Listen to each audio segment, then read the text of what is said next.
Hello लोगोफोर, नोंथांमोननि सिगां दिनै मोनसे गोनांथार टपिकनि सायाव भिडिअ लाबोदों।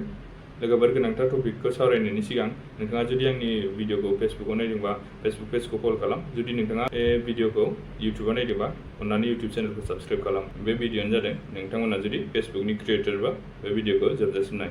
लोगोफोर, आं नोंसोरनो दिनै फेसबुकनि मोनसे गिदिर आपडेट लानानै फैदों। बेयो जाबाय गासिबो क्रिएटरफोरनि थाखाय, जायजों नोंथांमोना गोरलैयैनो गोबां रां खामायनो हागोन आरोना लोगोफोर। बेयो जाबाय फेसबुकनिफ्राय गोदान आपडेट फैदों। इनस्ट्रीम एड्स नोंथांमोना मिथिखागौ।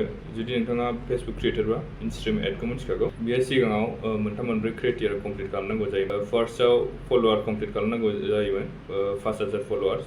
ओमफ्राय बेनि उनाव टाइम आरो बेजों लोगोसे कन्टेन्ट मनिटाइजेशन पलिसि इस्यु बेफोरखौबो ग्रीन टिकै दोननांगौमोन आरो क्राइटेरियाखौ कमप्लिट खालामनांगौमोन आरोना लोगोफोर। दा फेसबुकआ बेनि सोलायै मोनसे गिदिर आपडेट होदों। बेनो जाबाय नोंथाङा बेफोर गासिबो क्राइटेरियाखौ कमप्लिट खालामनांगौ दरकार गैला। बियो इनस्ट्रीम एडआ मोनसे इनभाइट अनलि जाबाय। जुदि नोंथांनि फेसबुक पेजआ जेनुइनबा आरो नोंथाङा जुदि जेनुइन कन्टेन्ट क्रिएटरबा नोंथाङा इनस्ट्रीम एडखौ खम फलोवार्सआवबो मोननो हागौ। बेयाव खम फलोवार्सनि क्राइटेरिया गोनांथि गैला दे लोगोफोर। नोंथाङा 100आवबो मोननो हागौ। जुदि नोंथांनि रिचफ्रा बारा जायोबा नोंथाङा 100आवबो मोननो हागौ, मानोना बियो बनासफोर बायदि इनभाइट अनलि जाबाय लोगोफोर। आरो बेजों लोगोसे इनस्ट्रीम एडआ दा नोंनि बनास, एड्स अन रीच गासिबखौबो मार्च खालामनानै मोनसे जायगायाव जाबाय। नोंनि इनस्ट्रीम एडआवनो नोंनि एड्स अन रिल्स आरो बनासआबो हाबफासिगोन आरो ना लोगोफोर।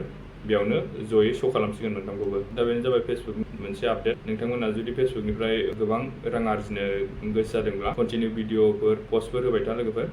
नोंथाङाबो इनस्ट्रीम एडखौ थाबैनो मोनगोन आरो लोगोसे फेसबुकनिफ्राय गोबां रां खामायनो हागोन।